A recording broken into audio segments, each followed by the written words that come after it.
The Gaming Lovers Episode 55 5 on Galaxies Edge as Star Wars fans around the world celebrate May the 4th Brendo and Jem embark on a mission of galactic importance to recover lost archives of Star Wars games gone by in the battle of good versus bad video. games Who will triumph who brings a new hope to Star Wars Gaming and what evil empire seeks to destroy all that is loved with micro. transactions. We went off key right at the end. We're doing so well. No one will know. It's fine. The Gaming Lovers Podcast with Brendo and Jem. Execute Order 66.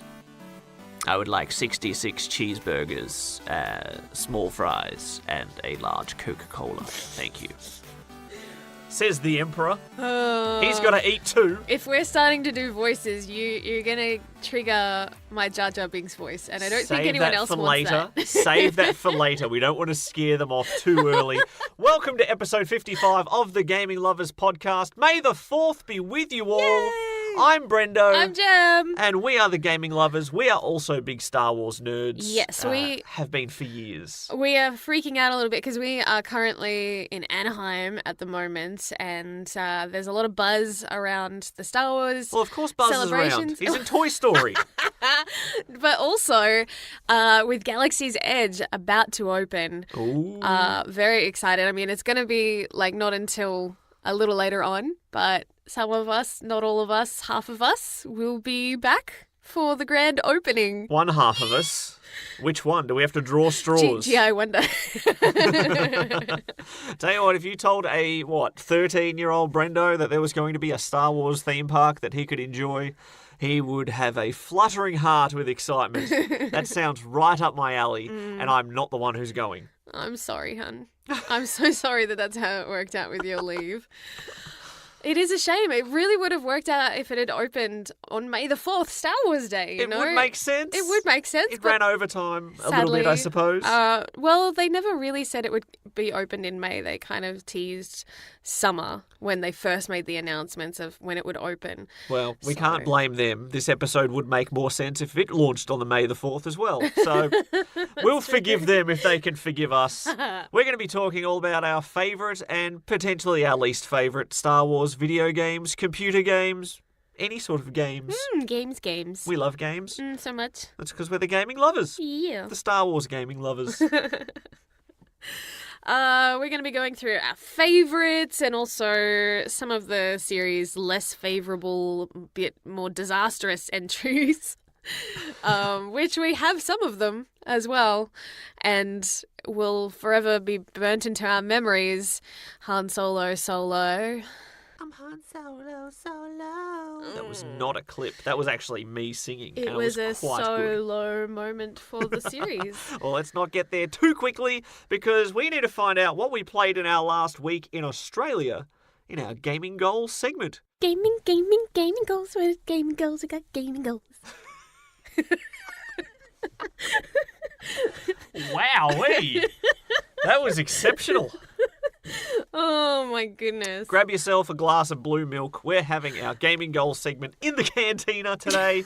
Jet lag has warped my brain, so forgive me if things do not process things correctly. Yeah, well, that's always going to be a problem when you're flying that far around the world in 16-hour time difference or whatever we've experienced recently. Yep. Horrible. Yeah. Absolutely horrible. But worth it. Totally worth it. But horrible. As far as this past week, in amongst all the frantic packing and flying, I managed to do a pretty big achievie. Oh, really? Finish Mass Effect. That's not a very big achievement. You do that on a monthly basis almost. Given where I was last week versus now, I think that's pretty incredible. Hang on, you'd only just started Mass Effect 3 Yeah, exactly. as we recorded the last podcast. Well, I'd finished like that first third. You hadn't even had a full week to play it because we flew halfway across the world. Uh-huh. And you still managed to beat a game that's like 40 hours long. Well, we were deliberately waking up early I to suppose try to that's help true. fight jet lag. So I'm like, I'll just play Mass Effect. That is the bonus of completely short-circuiting your sleep patterns to try to take the edge off the jet lag. We've been setting our alarms at like 5 in the morning for the whole week before we left. Mm-hmm. Which means that's almost like free gaming time. That's the best way to experience 5 a.m. by playing games for like 4 hours before you do anything. Unless you really need to concentrate on the game. It's better if you're playing something that you're either really familiar with or you don't have to concentrate on. And I had a lot of games set aside for like the long haul stuff, but we'll cover that next week. We're going to dedicate a whole episode to that because there was a lot that we packed and many stuff that was probably not touched. Yeah, we realised as we were starting to plan for our flight, what sort of games do we need to play? We're having this big discussion about it. We're like, this is a podcast topic. We'll cover that next week. Myself, I finally got through winter in Stardew Valley Year 1. It took me a while. I've been doing some big improvements over winter. Nothing really grows in winter, crop-wise, which means you can focus on so many other tasks. I went to the desert ruins and managed to reach level 25. Got out of the cold, huh? Yes. No better place to go than when it's snowing to just drive to the desert on a bus. On a horse with no name? No, on a bus. Oh. The driver's name's Pam. But that seems like a shock to the system. I don't know how long that drive should be, but it takes 0 time in the game. That's amazing. Can we have that for like transportation here? Because I would love to be able to go from Australia to America with like no wait time. It's like literally the next suburb over is desert land. So it's very helpful. You never know. There might be places in the world that are kind of like that. Now, unlike the normal mine in Stardew Valley, there is a mine in the top right-hand corner, or northeast if you want to use geography, and assuming that the top of the screen is north, which it should be, right? All video games are aligned to the north. It's how things go. In that, you just got to reach every 5th level, and you get a checkpoint and a lift that can take you back up, an elevator, whatever you want to use it, terminology. But in the Skull Ruins, you don't have that benefit, and you just have to try to brute force your way through from the start every time. It's randomly generated, and occasionally you find a hole in the ground you can jump down an unspecified amount of floors and take damage as you land. Ouch. Now, I desperately wanted to reach at least level 25 in these mines because there was a fat payday waiting for me if I could make it. Somebody just basically challenges you to make it to level 25, and I thought, I can do that. And then the time was ticking away. It was reaching about 11 p.m. at night. If you don't get to bed by 12, you're tired the next day. If you don't get to bed by 2, you pass out and lose a lot of items and money and everything else. So I was getting desperate because I'd only reached level 23 and was struggling to find an exit. And thankfully, I found a hole in the ground that I just willingly jumped in.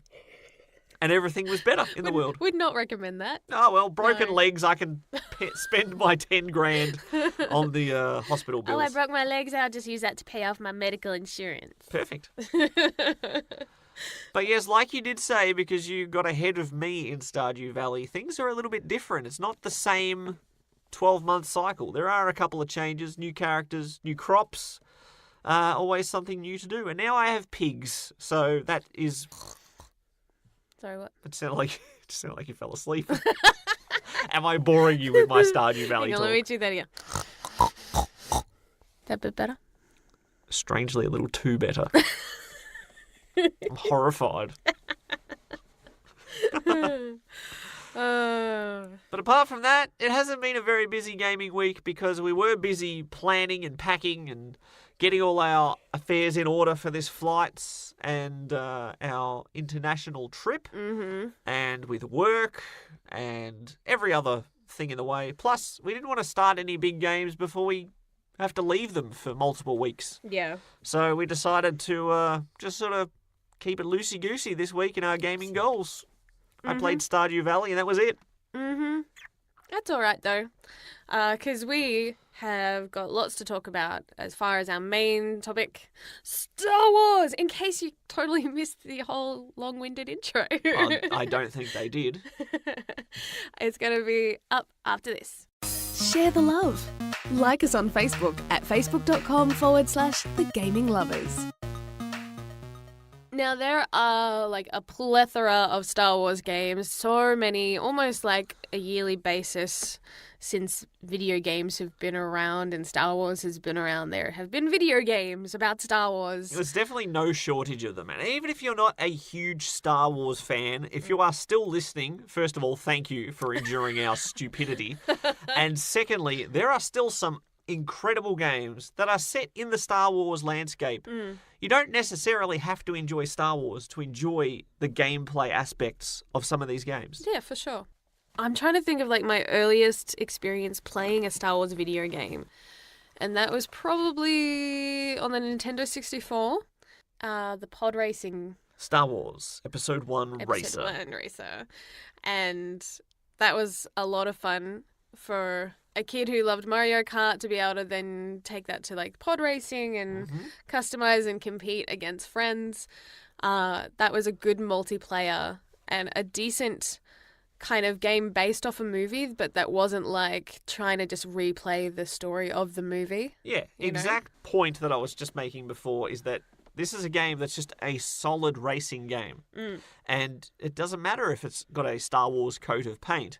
The mechanics are so good. You said customize. I never really got into the Gran Turismo games where you can customize cars and things like that. I've never been a car fan. I've never really liked automobiles. And my dad is like sighing, shaking his head. I'm amazed he let me marry you because cars are everything to him and they're basically nothing to me. As long as I put petrol in it and it gets me from A to B, I couldn't care less what it looks like, what it sounds like, what colour it is. Not just petrol, you should have oil and stuff too. Oh, once I put far too much oil in and had white smoke blowing out of my exhaust and I was afraid my car was just going to blow up. That's what I get for trying to give my car maintenance. But anyway, you could customize your pod racer. You could spend money on upgrading or to buy pit droids, which would repair your pod racer in between races. Now, I played a lot of this, primarily because it was the literal first Nintendo 64 game that I ever had. Ooh. I got the bundle that came with the console and Star Wars Episode 1 Racer. And I was very excited because I had recently discovered Star Wars and had fallen head over heels in love with it. Now you, I assume, would have played as Anakin Skywalker. Not necessarily. I didn't mind rotating with that one. I'm just asking, can you name any other characters in that game? It has been several years since I've played that game, so I honestly can't remember the characters off the top of my head. Well, look, I had so much love for this game. I knew everybody's name. I knew which pod racer they used. I knew which flag represented them on the grid that showed you how far around the lap you are. Did you play the bad guy, the one that like... Sebulba, thank you. You can unlock him. One of the last ones, I'm pretty sure you might even be the last unlockable in that game, but you can actually shoot the flame vents out the side of his pod racer and set other people's engines on fire. That's fun. That's fun. You also got such incredible characters as Ben Quaterinos and Mars Guao. Just like hit the name random button. You know how sometimes you go to those like website generators where like if you're looking for a name for like a fantasy video game and you like can't think of something creative, you're like, oh, I'll just like hit this random generator and let it come up with something for me. It's like what they did. They're like, all right, let's mix in some normal names and try to make them sound Star Wars-ish. Now, my character of choice was Bullseye Navoir. And yes, I remember this in explicit detail. He had the best handling. And when you are driving basically a jet-powered chariot, you want precise motoring. There was a lot of crashes in that game. So many crashes. But a lot of fun. I think it was something a little refreshing as far as going from all the other racing games that you play, well, we did play, I guess, as kids. Yep. It just felt a little different. and the swing that you would get with some of the pods, like you would have that drift feeling, I guess, of like your jets, depending whether they were like front or back, but usually at the front, and like having the seat, like the driver's seat kind of swing out to the side, and it always felt like slightly dangerous. Slightly out of control. Yeah, exactly. I don't really remember feeling like that with other racing games. Like if you spun out, it was no biggie. Whereas this felt like if you smashed into stuff that it was going to really hurt your race and that your pod might not survive and then you might not survive. So Now, look, I know Star Wars Episode 1 does get some criticism for various reasons. for lots of reasons. Don't, please, just put off the Jar Jar Binks impersonation just a little bit longer. But the pod racing scene, Mr. Steve, the good brother, absolutely hates that scene. He thinks it goes on far too long. It's boring. It doesn't apply that much importance to the actual movie. Personally, I absolutely freaking love that scene. I love that race, and every time I set up my surround sound system when we've moved house or when I've bought a new surround sound system, the literal first thing I go to test that baby out is the pod racing scene from Star Wars Episode 1. Probably because of my love of this game. But it does do a good job of helping you know if it is set up properly. Every pod has a different sound. Yeah, so It's like that. I love it. oh, honey, you're cute. I'm such a nerd. Poor Jar Jar Binks does cop a lot of flack. Some of it's warranted, some of it's a little excessive, but Yes. I don't mind. Oh, I was a kid when those movies came out, so like It Jar was Jar Binks. right. Yeah, he was marketed towards me, but as an adult now, and with that theory of him being a Sith Lord, like in disguise, undercover, I love it. You seriously go back and watch the not the originals, the prequel trilogy, and watch it with the eyes of thinking that he's actually a Sith, with the drunken master fighting style. Now, you've been through this as well. Mass Effect had people thinking that the ending of number 3 was just a fake ending because there was this indoctrination theory, and It makes it better. It does. I love how if you don't like something in a movie, just make up a theory that it fits, sort of, Yep. and then you've just increased your experience. It's called headcanon, and Ooh. sometimes it can save things. Anyways, that was my very first Star Wars video game. What was yours? Very first. Yes. Now, it's difficult. I got a large CD set collector's bundle of about 10 Star Wars games, and I believe they would have been the first ones I played for PC. Now, they included everything from Dark Forces, which was like a Doom-style first-person shooter. Very similar graphically, but I believe you could look up and down, which was new. I think you could look up and down. Maybe I'm just thinking of Duke Nukem 3D. But regardless, that was there. The early TIE Fighter and X-Wing games were included in that. You also had such wonderful, wonderful games as Rebel Assault 1 and 2. Games that I loved because they had full motion video. I have rambled about these games. And yes, it was a ramble on our Guilty Pleasures gaming topic earlier in the archives, where these games are atrocious. The gameplay is so minimal, but the fact it had cutscenes with real actors in real costumes, Yep. acting out scenes, low budget CGI TIE fighters coming in. Oh my gosh, I loved it. Pretty much it just was like an arcade game. You used like your mouse or your joystick to click on the enemies you wanted to shoot, and that was your entire gameplay pretty much. But the scenes in between, whew.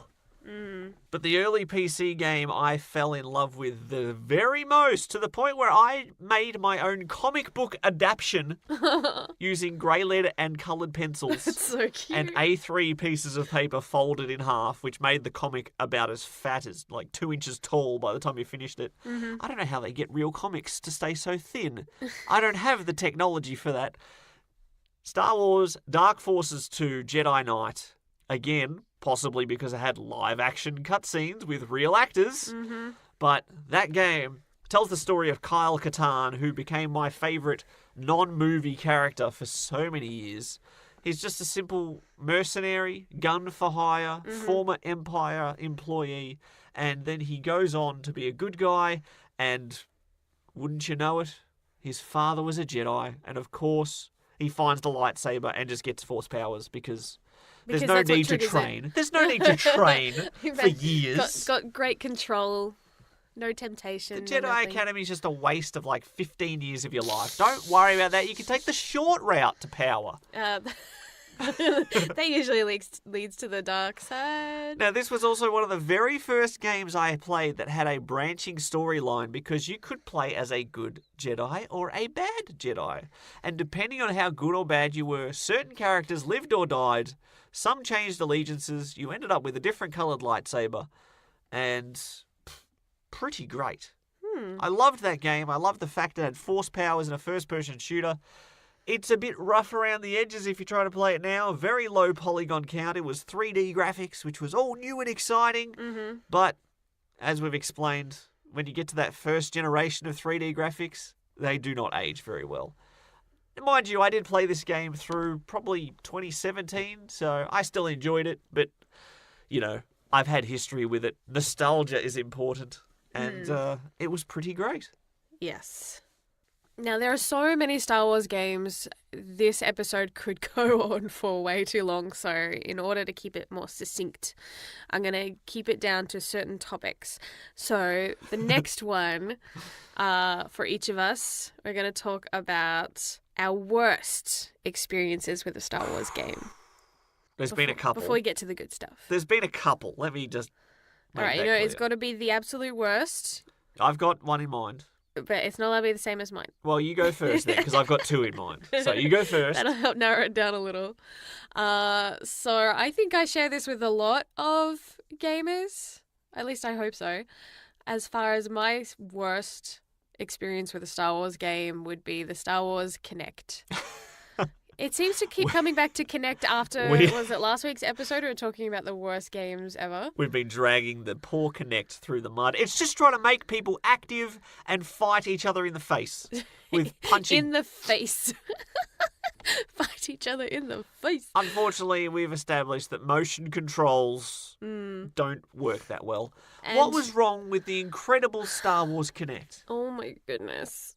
There's so many things, but it has a story. Your favourite voice actress, Jennifer Hale, voices the main character you play as in Star Wars Kinect. And even that could not save it. Isn't that enough? No. There is times where there's good voice acting, but a really bad script in game. So the thing though that really is burnt into my memory, and we alluded to it before, is the dance mode. And you have, there was modern songs at the time that were basically had Star Wars parodies of them done, fully sung, and fully danced by animated versions of all your favorite Star Wars characters, including the infamous Han Solo song, I'm Han Solo, Solo. Let me tell you though. So bad. That does get stuck in your head, and I'm not necessarily sure it's a bad thing. Because that's a catchy tune. No. There are so many other songs I would rather have stuck in my head than that one. Do you know how well written that song is? It's... I'm defending this song. No! You're defending it? I'm defending it. Listen to these incredible lyrics, right? The chorus in particular. I'm feeling like a star. You can't stop my shine. I'm loving Cloud City. My head's in the sky. I'm Solo. I'm Han Solo. I'm Han Solo. I'm Han Solo. Solo. I'm feeling good tonight. Finally feeling free, and it feels so right. Oh, time to do the things I like. Gonna see a princess. Everything's all right. Oh, no Jabba to answer to. Ain't a fixture in a palace zoo, no. Since the carbonite's off me, I'm living life now that I'm free. Yeah. Told me get myself together. Now I got myself together, yeah. I made it through the weather. Better days are gonna get better. I'm so happy the carbonite is gone. I'm moving on. I'm so happy now it's over. The pain is gone.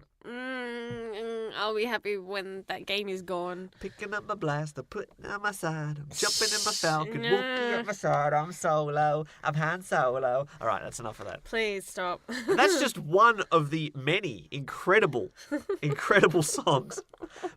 I'm so glad you brought up the best possible singing version of Star Wars. I feel like there's somewhere else you're going with this. Well, that's not the only song. You've got Hologram Girl. I had blocked that one out. Because I ain't no hologram girl. Shake that off. Blah. So there are things that just should never have been done with the Star Wars brand. I'm gonna join the Empire today. Oh my goodness. Come on. See, it's one of those games. I think it came, I think, with I'm a princess the Xbox? in a battle. Didn't it come with my Xbox? It came with our Kinect. Oh, the Star Wars Xbox that you got, yes. It did, because we did not buy that. We did play it, though, and laughed and then were horrified with those songs. But our little friends at the time, loved the dancing Kinect games. So we would sit back and watch and cringe, basically. Not just at their dance moves, and not just on the technical sense that it doesn't register half your dance moves, but at these songs as well. So there's some interesting. Yes. It's not the direction I thought Star Wars video gaming would take. Now, there are other modes in Star Wars Kinect as well. Rancor, Rampage, if you want to charge through like you're a Rancor and look like an absolute idiot in your lounge room as you're hunched over going, which I do frequently. And, pod racing as well. You love the pod racing. Not in Kinect. No? No. Okay. That's a shame. All right, what is your absolute worst then, now that I've taken that one off the table? See, I was going to pick Star Wars Kinect. That's the first game that came to mind, and yes, it's trash. But the more I thought about it, the more fun I think I had with it than what you did. Now, unfortunately, I had hopes for a certain game that did not live up to expectations, and it had a great concept, it had decent enough controls, it had fairly good gameplay, but the levels were absolutely horrible. Star Wars: The Force Unleashed. You play as one of Darth Vader's forgotten apprentices, who he has enough of, and basically says, well, I'm disposing of you, and you have failed. Yep, you don't get disposed of because now it's your redemption story. Good in theory. It looked good when they first dropped trailers for that. We were both very excited for it. It looked like a really promising story and solid gameplay that had been shown in all the teasers and in demos. Yep. And then I played through this game. I was determined. This is one of the games where I'm like, I've bought this and I'm going to play it. And I'm going to beat it. And then I struggled so badly to actually get through it because it was so repetitive and the jumping was so fiddly and you had too many platforming points for a game of this style. It was horrible. Now, it did have one cool aspect about it in that when you have Star Wars and you have lightsabers, there's only so many different ways you can have a lightsaber. You can have a normal lightsaber, you can have a double-ended lightsaber like Darth Maul has, you can have two lightsabers, or then in recent years you've had Kylo Ren with his little broken crossbar like a his broadsword. broken crystal. But you're running out of ways to actually use lightsabers. And then Starkiller, who you play as in The Force Unleashed, which I keep going to say The Force Awakens, that's not what it's called, holds his lightsaber inverted, backwards, just like how I would hold a sword if I was a fantasy character. So I connected with him on that level. We had so much in common. It was one thing. Rey's actually been holding that, in the most recent Oh, trailer. she copied. No. She copied Starkiller. I'm just saying, it was interesting. It was one of those things that I noticed, because you don't see it as often having it facing back like that. Yeah. But technically they say, if you're using a blade as a weapon, holding it like that and making sure you've got the hilt obviously protecting your hand, but keeping it with the blade out and away from your body is the safest way to wield it. Yeah. Well, this game does make an incredible... Weird things I know. Yeah, thanks. I'm so glad you know how many different ways to kill a man.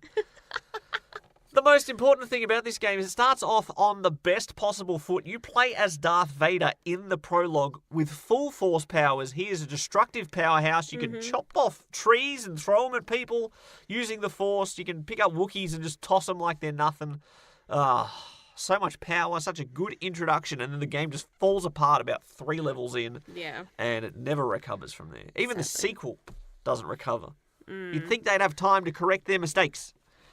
Ugh. Well, I think one thing we've learned over the years, every time we talk about games that have let us down, a big factor often is the rushed production side behind the scenes that you don't really hear about until much later. Yeah. So I imagine that that's a factor in that, but yeah.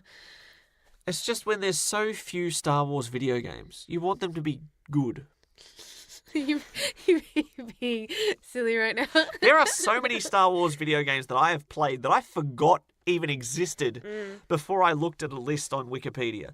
Jedi Starfighter on the original Xbox. I had that and played it through its entirety. It was one of the first Xbox games I had. I had like 3 Xbox games when I got my Xbox. It was Halo, Time Splitters 2, and Time Splitters 2, what a fantastic game.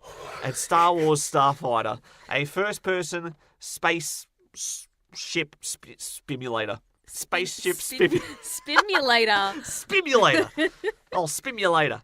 But that was good. It wasn't fantastic, but it felt like TIE Fighter and X-Wing and those games, but you had force powers in the ship as well. You could bring up an extra layer of shields if you needed to. You could zoom in using the force. Good stuff. Masters of Terras Cassé. Have you ever heard of that game? No. It's a Star Wars fighting game on the PS1 that I unlocked all the characters, including Mara Jade. Mara Jade, who I learned about from Star Wars, Dark Forces 2, Jedi Knight, who is canonically, or at least was canonically, married to Luke Skywalker.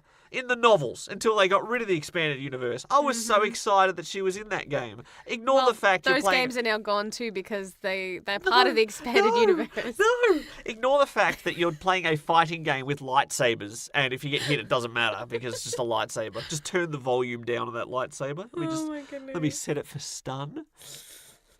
Jedi power battles! Okay. So many on the PS1 that I forgot about. Dial it down. Sorry. You didn't even gush this much about Sonic. For To your be birthday. fair, I was on my best behaviour on the Sonic episode.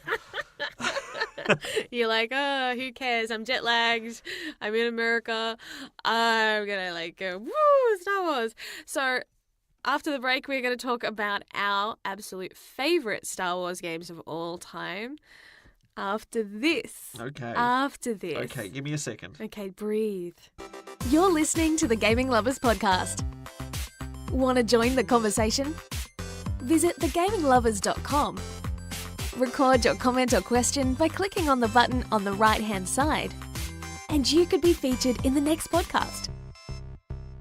All I'm saying is that Star Wars Kinect's dance mode had such incredible dance moves as the Force Push, the Field of Power, the Minoc, of course, Scout Trooper, Jetpack Pose, the Windu, the Kessel Run, the Dewback Party, the Nub Yub. Oh, sorry, I got that wrong. It was the Yub Nub. The Trash Compactor, the Hyperdrive, the Tusken Raider. Should I go on? No. Okay. Please stop. Okay. On episode 55 of the Gaming Lovers Podcast, we are talking about Star Wars. We've already discussed the worst games that we've played in our earliest experiences as far as Star Wars video games, but now we're on to the good stuff. Good stuff. And after we talk about our favourites, we're going to look to the future of Star Wars gaming as well. Lots of exciting announcements around the corner. Yep. Before then, though, I'm wondering who should go first, you or me, as far as this. I'll go first. Okay. Because, again, I've played a little more Star Wars games than you have. Just a purely few? because Just of a the few? variety of consoles I had growing up That's true. compared to you. You had the 64. Yep. So you've probably played the one I'm about to bring up, but with all the other stupid games that I was bringing up before the break. Oh, so much You've kind Star of covered Wars. stuff already. So You much have Star to Wars. pick one. Okay. I'll pick Okay. one. Trilogy. Oh, that's acceptable. I will accept that. Because apart from the other trilogies that I've already mentioned, like Dark Forces, like X-Wing and TIE Fighter, there was one on the Nintendo 64 called Rogue Squadron. Now, this gameplay basically spun off from an earlier Star Wars game, which I also played, on the Nintendo 64 called Shadows of the Empire, Yep. where you played as a character called Dash Rendar, who I had heard about before that game because I'm a freaking Star Wars nerd. Now, that game really was not that great. It was a third-person action game. You had a blaster that recharged, so you couldn't shoot continuously. It was a clumsy third-person action game, but there was also a couple of mission-based levels where you were in vehicles.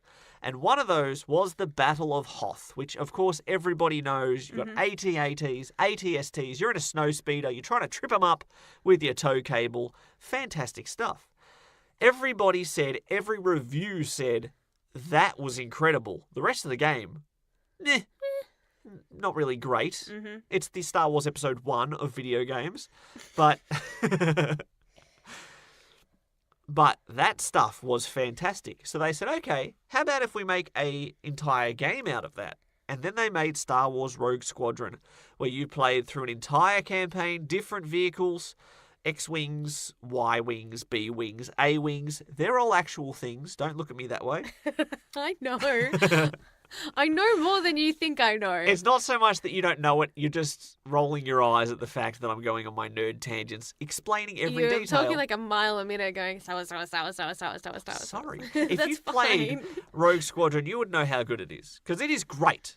It is fantastic. And it had 2 sequels on the Nintendo GameCube as well, which were maybe not my favourite type of sequel, but one that I like far more than most people in that it was exactly more of the same. More of what you loved.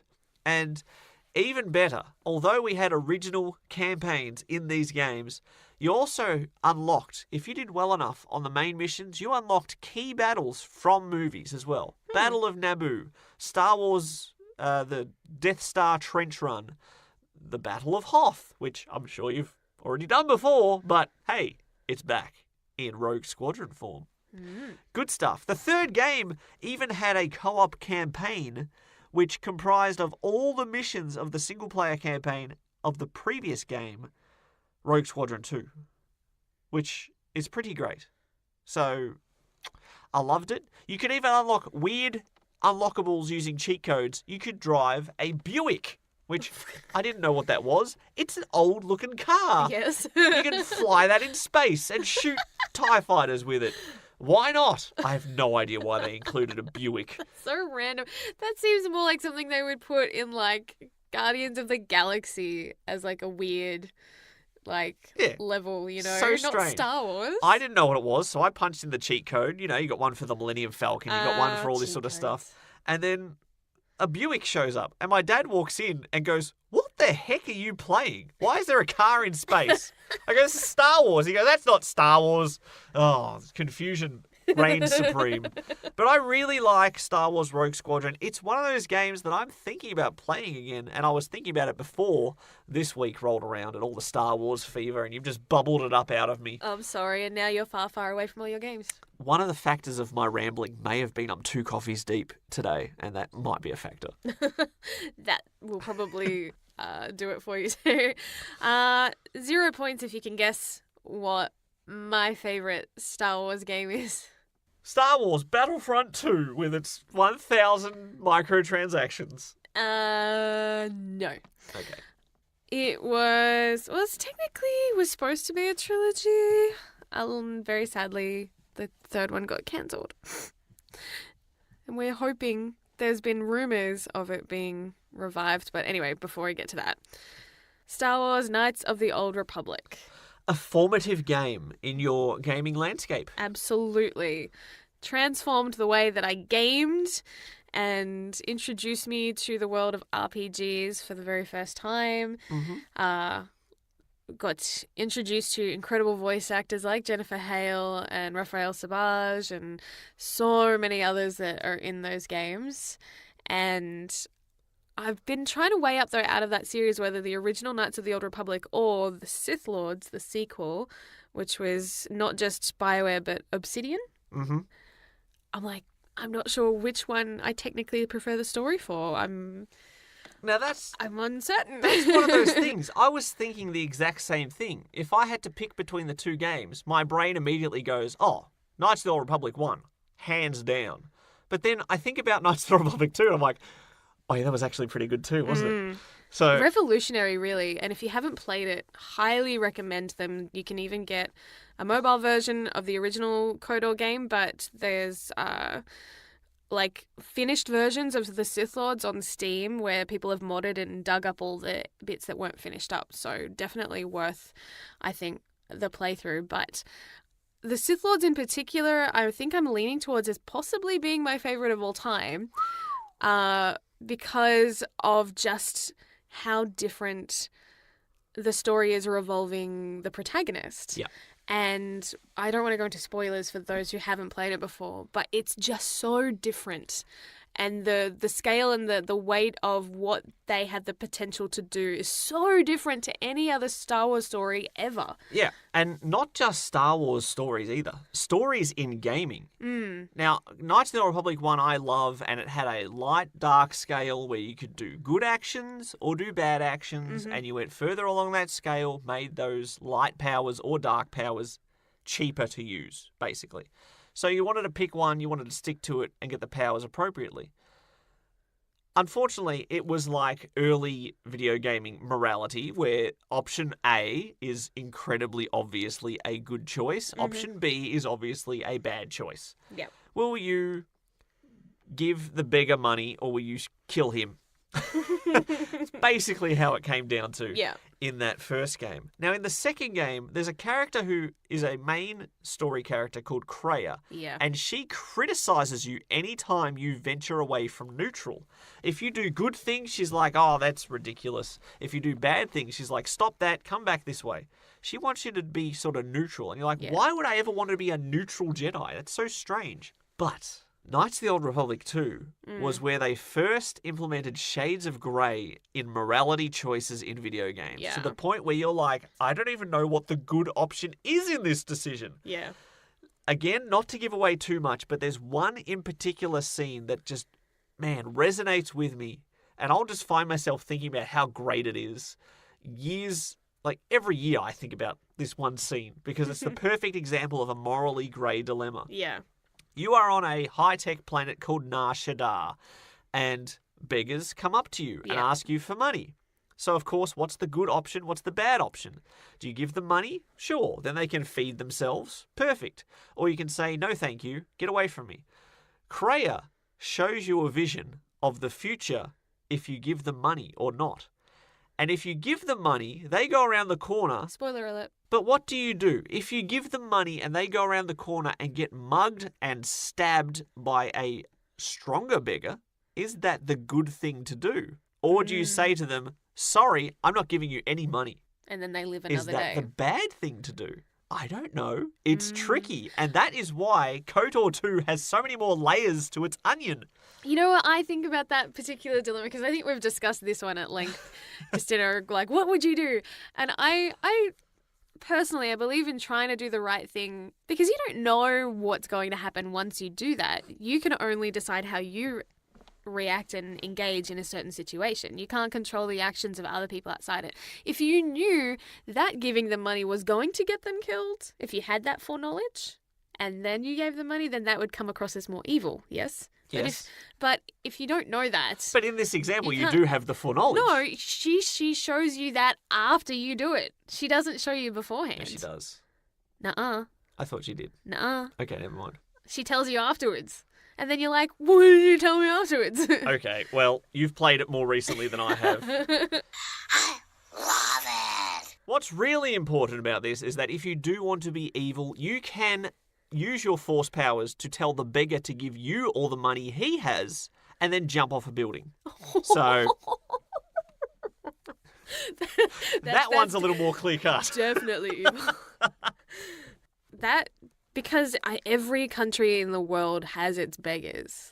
Even the most advanced and those that are well off. Even in Japan, as we're walking through Tokyo, it's a lovely city, but there are still it's beggars, you know? And so that's, I think, a dilemma that hits home for everybody Well, once you play it. It's not only you can have those dilemmas in real life. If Yeah. you have a $5 note and you see a beggar who needs money, you give it to them, and then you walk around the corner and you see someone more destitute, and you think, well, maybe I should have given them the $5, Or not then- the other person. I've done the wrong thing. Or you worry that you've given it to someone that is unfortunately scamming people too. Like there's so much.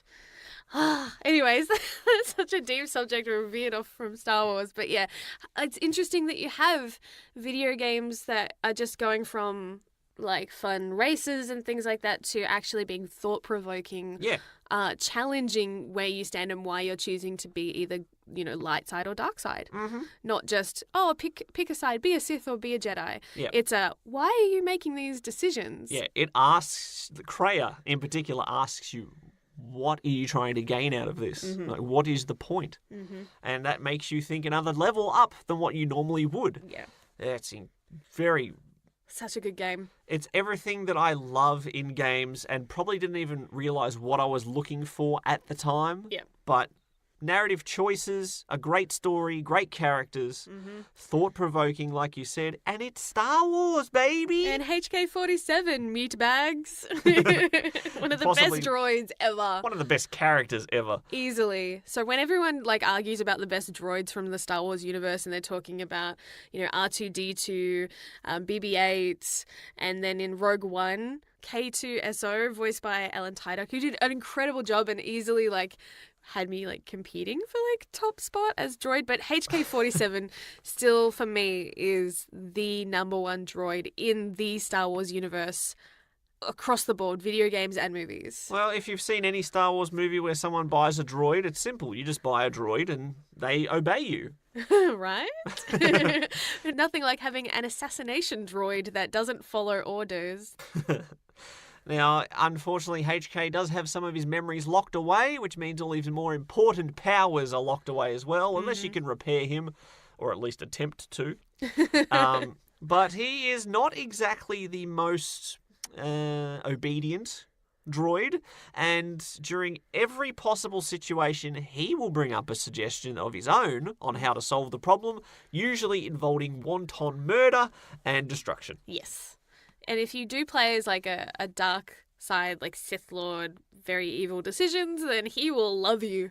And if you're a light side, he will very much hate having to follow you around. He'll still do it, but he will complain to no end. And you wonder if he's secretly plotting your murder. You're like, I don't know if I trust you at my 6. Especially as you start talking about him with his former masters and find out they all met their grisly demise at his hands, whether intentionally or not. Yeah.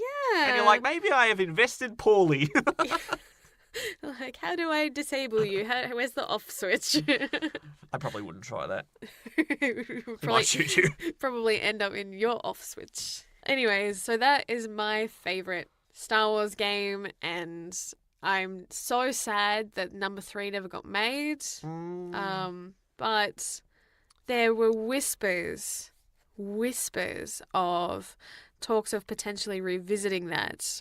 And I don't know if it's just rumors, but there was stuff going on social media a couple of weeks back mentioning Knights of the Old Republic, and not talking about the Old Republic, the online one. Yep. But specifically trying to finish off this trilogy, and it was talks of Disney themselves looking at the best Star Wars games and what they wanted to kind of rejuvenate, I guess. So could you imagine if they became canon again? Well, especially since the new trilogy has come out, that they have basically retconned all of the expanded universe and said none of that counts anymore because now we're making more movies. Yeah. Which means we have our own real canon again. The Old Republic setting is 4,000 years prior. It's so far removed from the movies that it can be its own thing and not influence directly the movie franchise. Really, though, the technology, given that it's so many thousands of years beforehand, should be a lot worse in those games. That's the only thing that, like, I think of. I'm like, these cities and the technology, the droids, everything looks way too advanced. Either that or they've been stilted for so long. It's Star Wars, Knights of the Old Republic with broadswords and chainmail. But not just, like, they could have force powers and things like that, but I'm just saying as far as, like, the advancement in space travel and things, or at least the droids and stuff should be way more basic. It's been, it's not just centuries, it is millennia difference. And you say I ramble about semantics. Okay. It's just one of those things. It's one of the few things that bugs me. Oh my gosh, you don't have to sit and think about every little thing when you play a Star Wars Knights of the Old Republic game. Just enjoy it. I do enjoy it. Share the love. Follow us on Twitter at Brendo Jem. That's BRENDOJEM. Now that we have covered our favourites, there is a lot on the horizon as far as Star Wars is concerned. Ooh-wee, yes, there is. And there is hope. There is hope. A new hope, Yay. one might say. Yes. Jedi Fallen Order. Yeah, the game that had us all worried at E3, especially given that terrible interview that went down Oh, it was with the guy in weird. the front row. Yes. Yeah. But thankfully... Do you play as a Jedi? He's like, yes. It's like, what do you expect? It's probably not really his fault that interview went so poorly, but still, it had us worried. We're like, oh, another Star Wars game. But Made by EA. yes, Or at least overseen by EA. yes.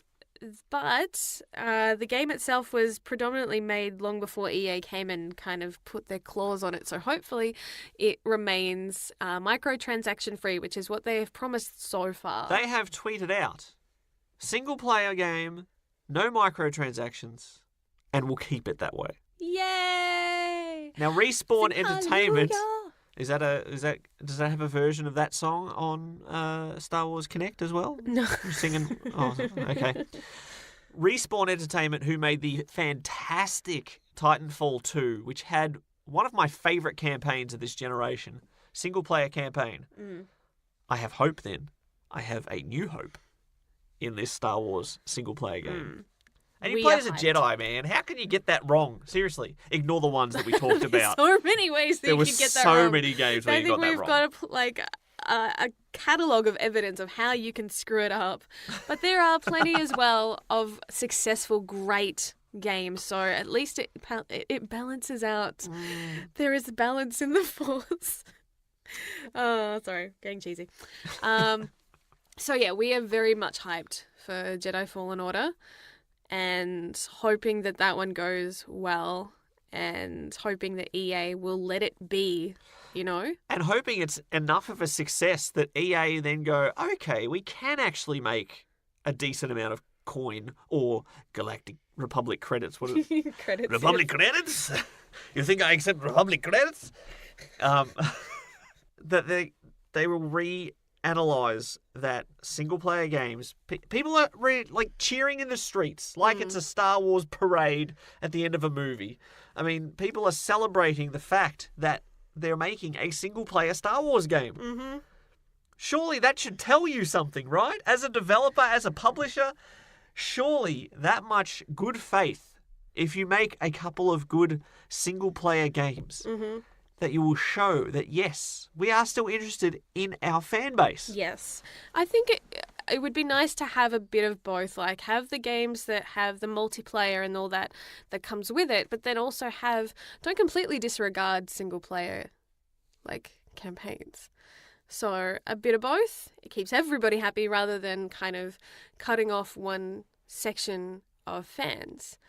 And, a fair chunk of the pie, in my opinion. You look at some of the most successful video games of the past year or two, and they have been predominantly single-player video games. Spider-Man, Horizon Zero Dawn, God of War, they're all PlayStation ones, but they've been on a hot streak. They have, very much so. But you look at that, and they have flown in the face of those who say that single-player campaigns are dead. So I'm so excited that we have a Star Wars game that will have a looks plot. promising. That will have a plot, Yeah. story, characters, Because settings. Battlefront looked so cool when they announced it, and then there's been so much drama and letdown. You just don't want to go anywhere near it. Yeah, have not touched it. So it's kind of sad because you look at the combat and it looks breathtakingly beautiful as far as the effects and accuracy. Recreating these different worlds and things like that. So I was so bummed that they made the choices that they did, but that is what it is. And hopefully this new game will fill in that void and we'll have a really solid, great new game to add to the list of Star Wars games. A new, hopefully? No, I'm running that joke into the ground. Just a little. Mr. Going home now, after that. Oh, there it is. Aha. We tried, speaking of making everybody happy. It is time to go home, Jar Jar. Gaming goals we're going to put on ice for this week because we are travelling with an unreliable schedule. But we will be talking next week. We'll be back. Our episodes will still be dropping regularly. We're going to be talking about what is the good choice for long-haul gaming. Yep. And what to bring on holiday. Yeah, holiday. Which Star Wars planet would you go on holiday to? Ooh.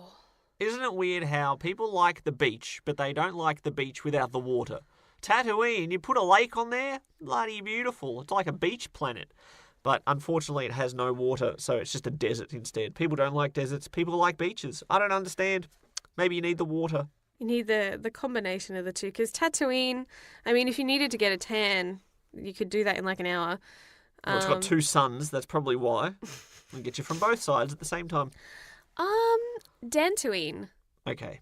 Go to like the original home of the Jedi Enclave and see, hopefully not in ruins, where they did all the training and it looks nice and lush. Well, you chose a planet that is targeted by the Death Star to be blown up, so I don't know if that makes the best choice. If I'm going like in like Knights of the Old Republic time, I've got a couple of millennia to get away from there. Come on, get back to reality. That was 4,000 years ago. Goodness. All right, enough of this Star Wars banter. I hope everyone enjoys May the 4th this past week. I hope you had a good time. And we'll keep you posted too. I will, specifically, I guess, about all the adventures at Galaxy's Edge at Disneyland when that opens. I'm so excited. Cool beans. Thanks for joining us. Until next time, may the 4th be with you. I'm Jem. And I'm Han Solo. No! Sayonara. Thanks for listening to the Gaming Lovers Podcast. For more episodes or to watch some live stream gaming, visit thegaminglovers.com.